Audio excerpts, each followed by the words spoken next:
that's one that's again, it's very easy to read, it's very easy to think that you understand, but the way that that gets played out could be very different based on your jurisdiction, based on your jury pool, right? That's those when I was first out of law school and first running jury trials, that was something that was very hard for me to get my head wrapped around. Is like on paper, I could have this case that looked like a total winner, but you take it upstairs and you know your jury pool, you could be different.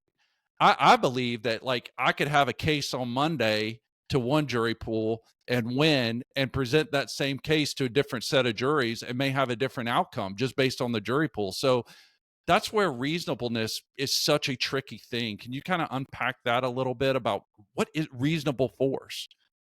Yeah, it's very it's a very dangerous element. And Yeah. if people look at their own state self-defense law, like just look at your state self-defense statute, you'll find reasonableness everywhere, all over that, sometimes used more than once in a single sentence. I mean, that's how Mm, much weight and importance the law of self-defense places on this element of reasonableness.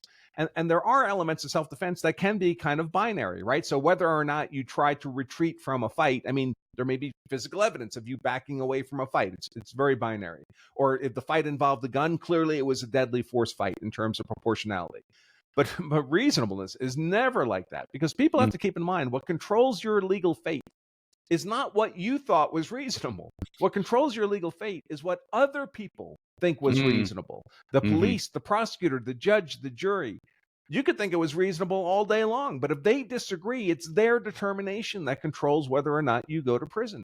And they're making that determination in perfect safety with perfect 2020 hindsight, not in the midst of a fight or being attacked or wondering if they're going to survive.